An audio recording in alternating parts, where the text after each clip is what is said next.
Every year, 284 million people worldwide suffer from anxiety, and most handle it completely wrong. Most people spend their entire lives fighting anxiety without realizing they are making it worse.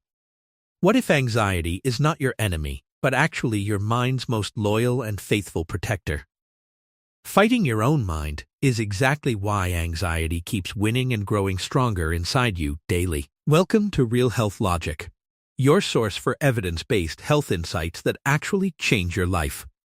Today, we are going to completely reframe the way you think and feel about anxiety forever. The conventional approach to anxiety is not just failing millions of people, but actively making them worse.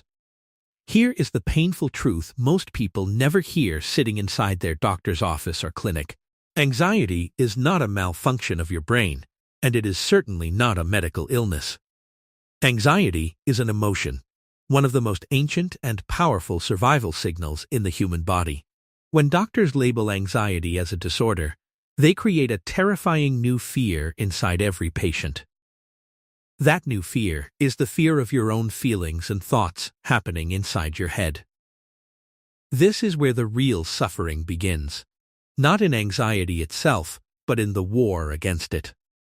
Most people believe that eliminating anxiety completely would solve all their problems and finally bring them peace. But think carefully about what a world completely free of anxiety would actually look and feel like. Nobody would show up anywhere on time because nothing would feel urgent or particularly important to anyone.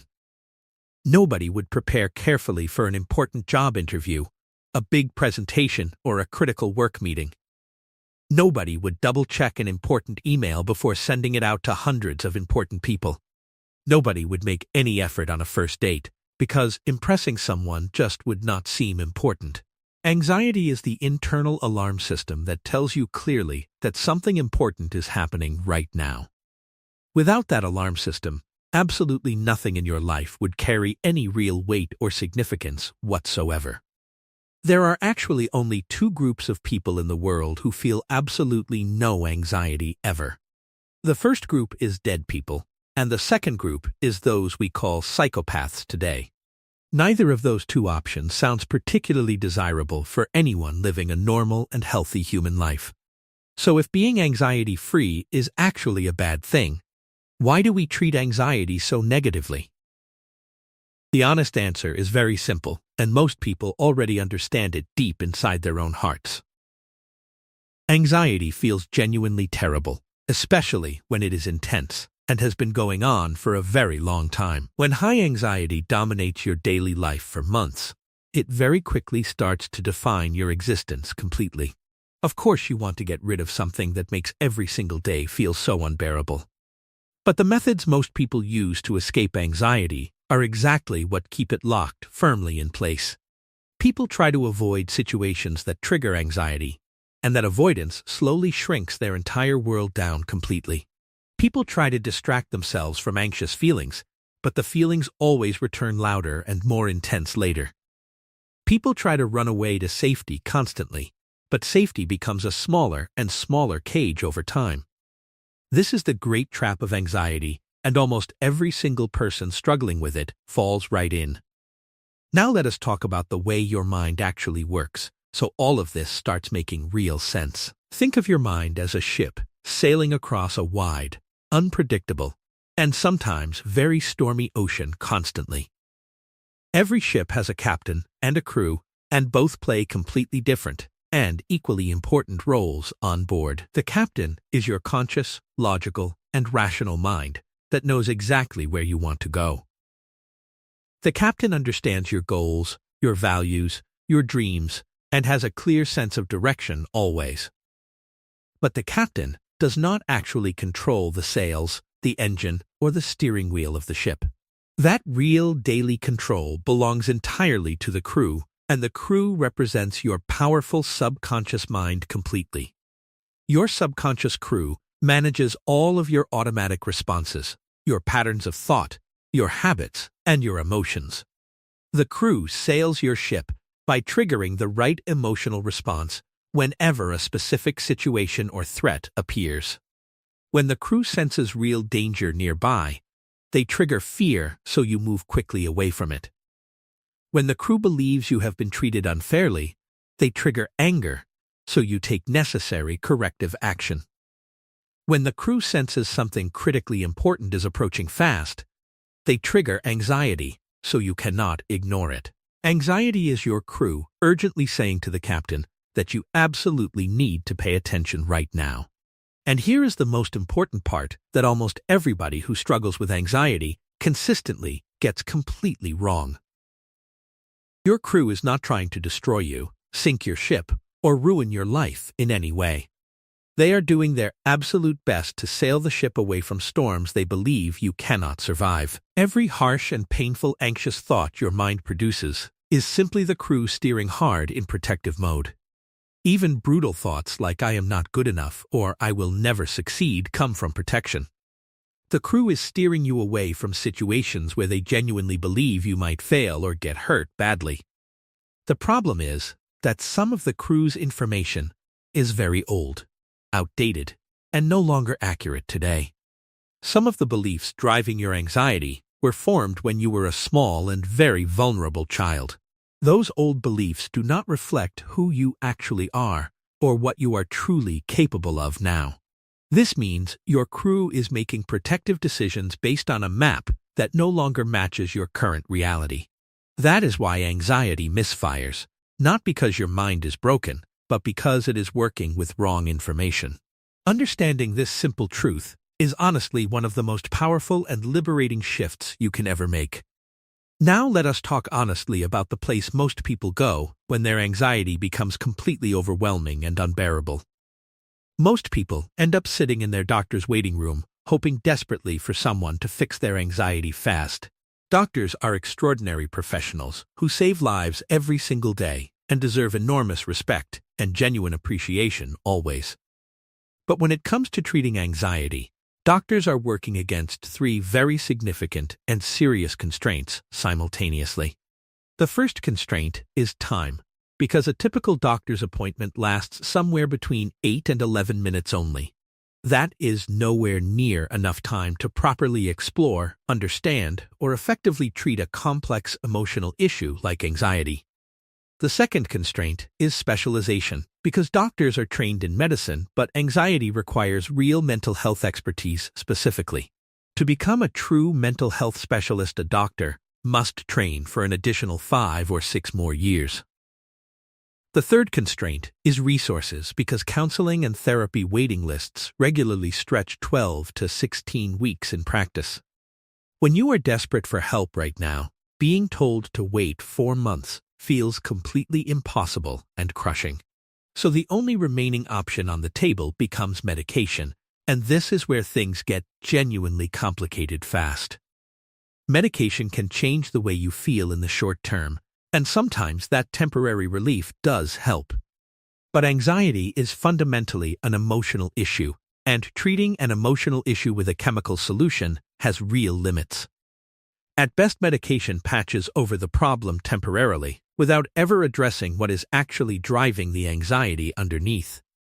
And for many people, the side effects of anti-anxiety medication become a whole new source of daily stress. Some people even begin to fear becoming dependent on their medication, and that fear itself creates fresh anxiety constantly. There is also one very specific and damaging result that almost always comes from visiting a doctor for anxiety. You will almost certainly leave that appointment labeled with an anxiety disorder or diagnosed with some form of anxiety condition.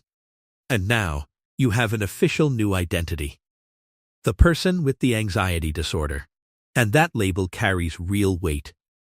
That label quietly tells you that something is fundamentally wrong with you and your brain and how you are wired. And that belief that something is wrong with you becomes one of the heaviest and most damaging things you carry. During thousands of conversations with anxiety sufferers, one pattern appeared consistently above almost everything else that came up. When asked what they felt most anxious about, the most common answer was how anxious they currently felt. They were anxious about their anxiety, and that second layer of suffering is almost entirely created by the illness label. Remove that label, and you remove an enormous amount of the suffering that piles on top of the original anxiety. Here is what the science actually confirms about this, and it is both fascinating and genuinely encouraging to understand. A landmark study published in the Journal of Experimental Psychology looked at people facing high pressure and stressful performance situations. Participants told to reappraise their anxiety as excitement rather than trying to calm themselves down performed measurably better overall. The physical profile of anxiety and excitement are nearly identical, with elevated heart rate and sharp heightened alertness throughout. The only real difference between anxiety and excitement is the story you are telling yourself about those same physical sensations. Additional neuroscience research on the amygdala, which is your brain's core threat detection center, reveals something equally powerful and important. Simply labeling and naming an emotion rather than suppressing it significantly reduces the intensity of that emotional response inside you. Just saying clearly, "I feel anxious," activates your prefrontal cortex and directly calms your amygdala's alarm response down measurably. Listening to your anxiety is neurologically proven to reduce it, while fighting and suppressing it consistently does the exact opposite. So what does actually work when it comes to changing your relationship with anxiety in a lasting and meaningful way? There are 3 key shifts that make a genuinely measurable difference, and they are all completely accessible to you right now. The first and most foundational shift is to completely stop labeling yourself as broken, ill, or fundamentally damaged in any way. The moment you accept that anxiety is a normal and natural human emotion, one heavy burden immediately lifts from you. You stop feeling anxious about feeling anxious, and that second layer of suffering quietly dissolves on its own over time. This single reframe alone changes the entire experience of anxiety for millions of people who finally discover and apply it. The second critical shift is to start listening to your anxiety, rather than constantly running away from or suppressing it. Every time you push anxiety away, you are ignoring a crew member who has a genuinely urgent message for you. What naturally happens when you repeatedly ignore someone who has something critically important and urgent to communicate to you? They get louder, they get more persistent, and eventually they start shouting until you have absolutely no choice but to listen. The only reliable way to quiet anxiety is to genuinely hear it out and understand what it is communicating. Once you hear the message clearly, your rational captain can step in and evaluate whether the warning is still relevant. Is this fear based on something real and current, or is it based on old information that no longer applies? That simple question, asked with genuine curiosity rather than judgment, changes everything about how you experience and process anxious feelings. The third shift is perhaps the most underestimated, and yet it may honestly be the most powerful of all 3. You must begin talking to yourself with real kindness, and treating yourself with the same compassion you would offer others. Most people who struggle with anxiety have spent years or even decades being brutally and relentlessly harsh with themselves daily. Every mistake gets magnified, every failure gets replayed, every flaw gets examined under an unforgiving and merciless mental microscope constantly. This constant internal criticism quietly destroys the confidence and morale of your mental crew over a very long period of time. Low crew morale leads directly to low self-esteem, and low self-esteem means even tiny challenges trigger enormous and disproportionate alarm responses.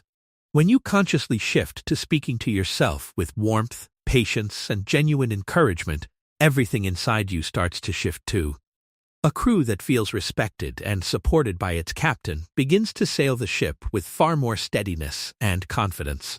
You do not need to eliminate the anxious crew members because they are not your enemies, and never have been.